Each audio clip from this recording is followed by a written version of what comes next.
जय श्रीराम। शुक्लांबरधरं विष्णुं शशिवर्णं चतुर्भुजं प्रसन्नवदनं ध्यायेत् सर्वविघ्नोपशान्तये। रामाय रामभद्राय रामचन्द्राय वेधसे रघुनाथाय नाथाय సీతాయాః పతయే నమః. వాల్మీకి రామాయణం పుల్లల శ్రీరామచంద్రుడు గారు తెలుగు చేసినది. అయోధ్యకాండలో 9వ సర్గలో మనం ఉన్నాం. 8వ సర్గలో కైకేయికి మందర విషపూరితమైన మాటలను కైకేయి మనసులో పెట్టింది.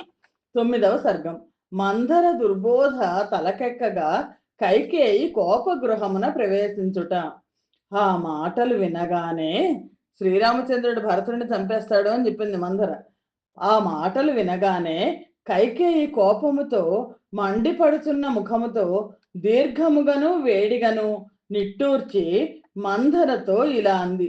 నేనిప్పుడే శ్రీరాముని శీఘ్రముగా వనమునకు పంపివేసేదను. భరతునికి కూడా శీఘ్రముగా యవ్వరాజ్యమునందే అభిషేకము చేయించెదను. మంథర, భరతునకు రాజ్యము లభించుటకు రామునకు ఎట్టి పరిస్థితులందను లభించకుండుటకు ఉపాయమేమి, అది ఇప్పుడు ఆలోచించుము అనను.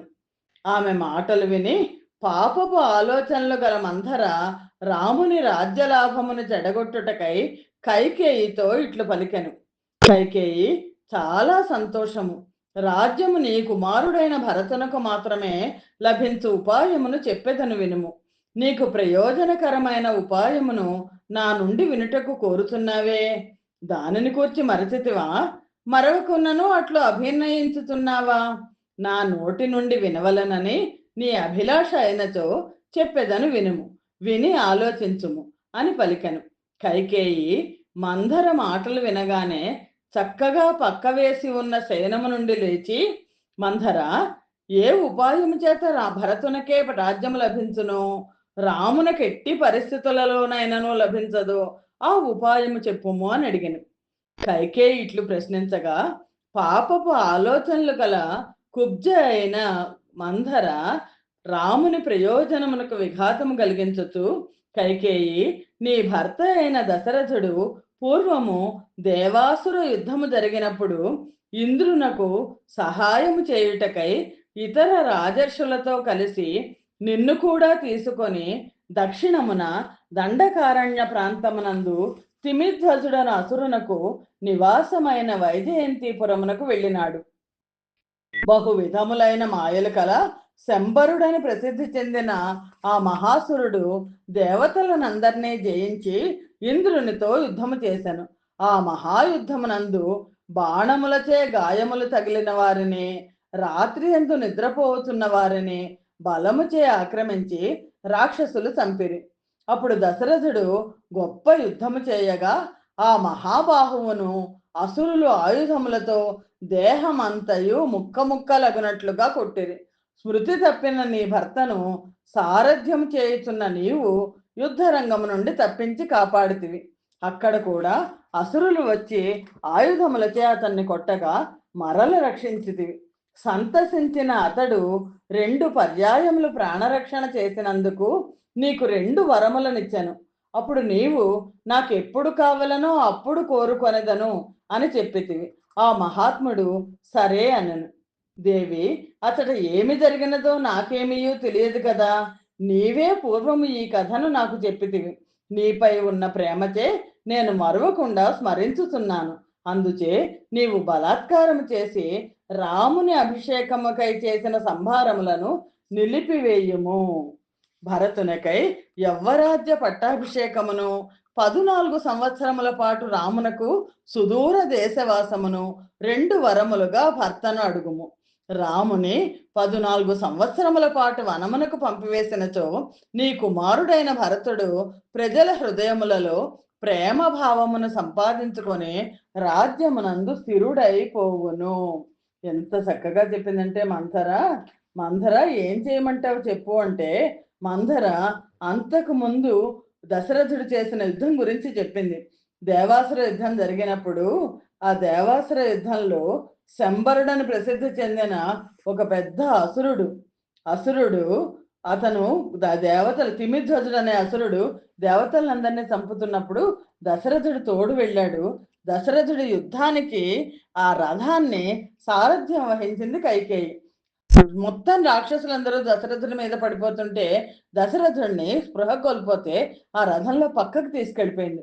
అలాగే మళ్ళా తిరిగి ఆయుధాలతో అందరూ దాడి చేస్తే మళ్ళా రెండోసారి కూడా తప్పించింది. దానివల్ల అతను 2 సార్లు నువ్వు చాలా తెలివితేటలుగా నన్ను కాపాడావు, నీకు 2 వరాలు ఇస్తాన్నావు. అడు కైకేయి ఆ వరాలను తీసుకోలే. అక్కర్లేదు, నాకు ఎప్పుడు కావాలంటే అప్పుడు తీసుకుంటానంది. ఇప్పుడు అది తీసుకో అని ఈ మందర ఏం చెప్తోందంటే, ముందు భరతుడికి పట్టాభిషేకం చేసేయమని. అది ఒక వరం అవుతుంది. రెండో వరం రాముణ్ణి అరణ్యానికి పంపించమను. శాశ్వతంగా అని చెప్పట్ల. 14 సంవత్సరాలు అరణ్యంలో ఉంటే 14 సంవత్సరాలు ఎవరైనా రాజ్యం పాలన చేయకపోతే వాళ్ళకి రాజ్య పాలన చేసే అర్హత పోతుంది.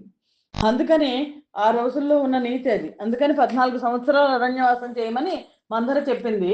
ఆ 14 సంవత్సరాల తర్వాత రాముడు వెనక్కొచ్చినా ఈ లోపల భరతుడు తను నిలదొక్కుకుంటాడు కాబట్టి రాజ్యంలో రాముడిని తరిమేనన్నా తరిమేస్తాడు, చంపేయడానికైనా అవకాశం ఉంది. అంటే అన్నదమ్ముల మధ్య రాజ్యం కోసం యుద్ధం చేయమని చెప్పి మందర లాంటి వాళ్ళు చెప్పారు. మందర చెప్పింది అని. కైకేయి ఇప్పుడు కోపించిన దానం వలె మలిన వస్త్రములు ధరించి కోపగృహమును ప్రవేశించి కటిక నేలపై పడుకో. దశరథుని చూడగానే దుఃఖించుతూ నేలపై పడి ఏడ్చుచు అతని వైపు చూడకము, అతనితో మాట్లాడకము. నీవు ఎల్లప్పుడూ భర్తకు ప్రియురాలవే, ఈ విషయంలో నాకు సందేహం లేదు. నీ కోసం అతడు అగ్నిలో కూడా దూకగలడు. రాజు నీకు ఎక్కడ కోపము కలుగునో అని భయపడుతుండను. కైకేయికి కోపం ఎక్కువ. కోపం రాకుండా చూసుకుంటాడు ఆయన. కోపించినచో నిన్ను చూడజాలడు.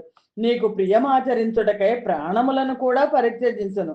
రాజు ఎన్నడనో నీ మాట జవదాటజాలడు.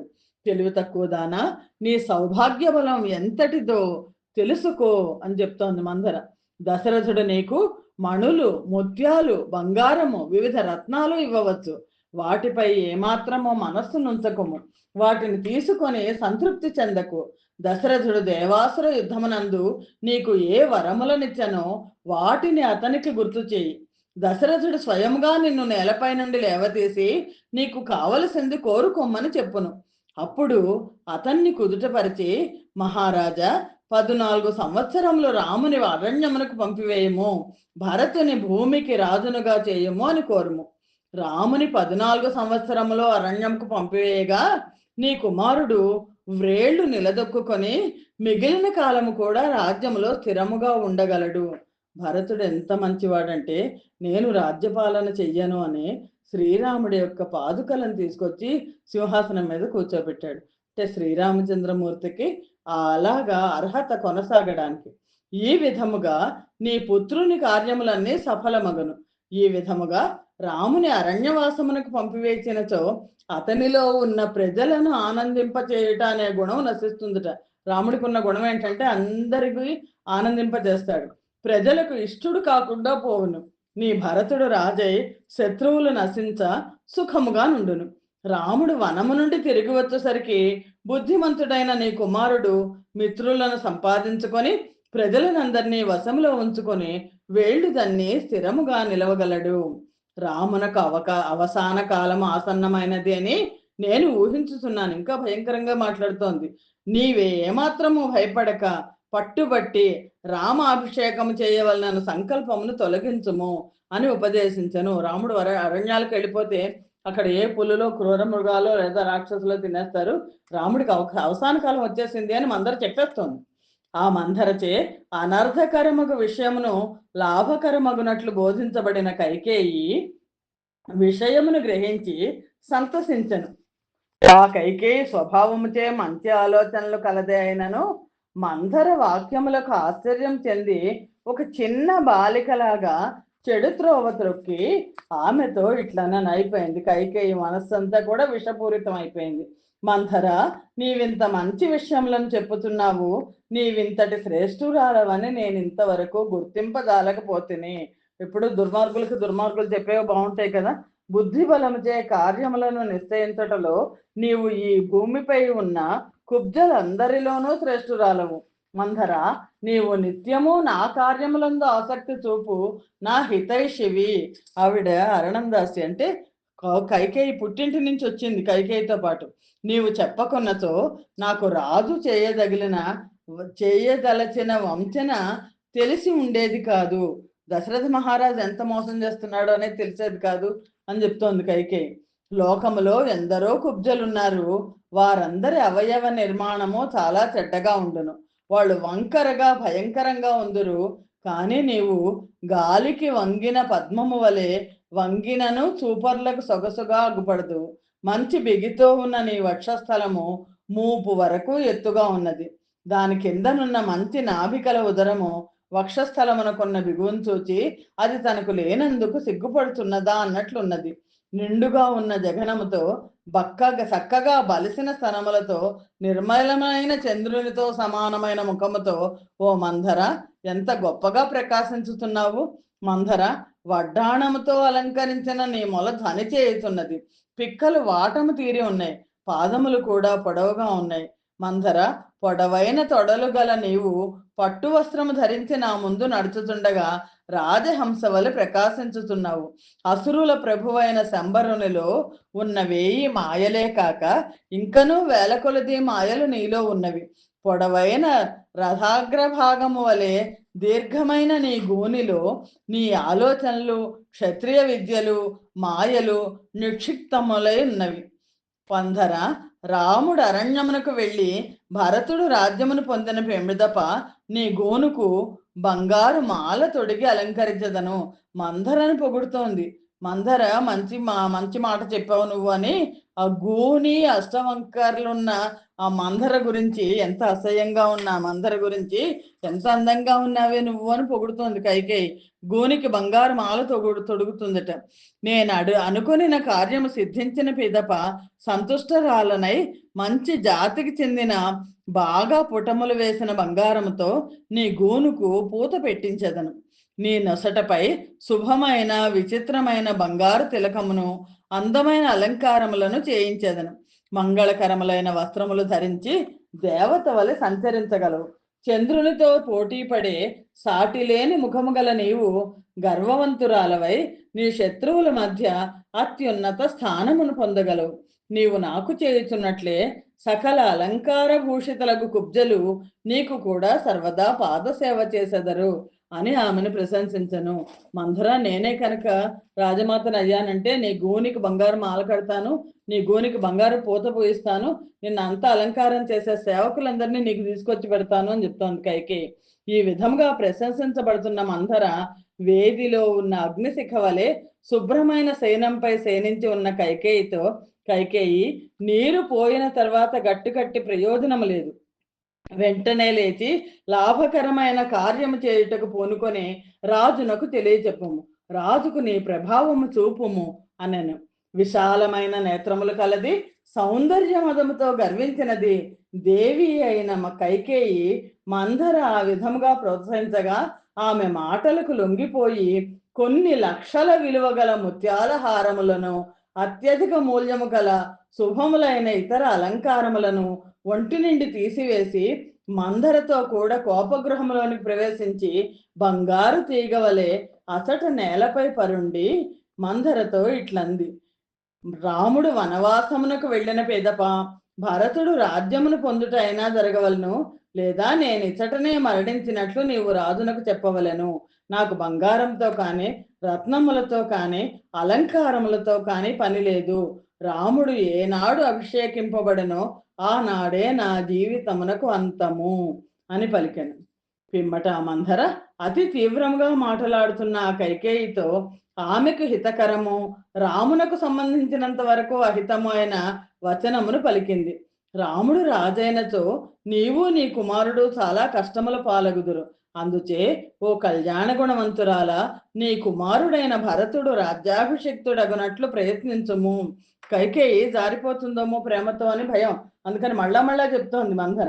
ఆ కుబ్జ మాటికి వాగ్బాణములను ప్రయోగించి కొట్టగా మిక్కిలి దుఃఖించిన కైకేయి రాజుపై కోపించి గుండెపై చేతులు వేసుకొని ఆ కుబ్జ తెలివికి ఆశ్చర్యం ప్రకటించుతూ ఆమెను అనేక విధముల ప్రశంసించెను.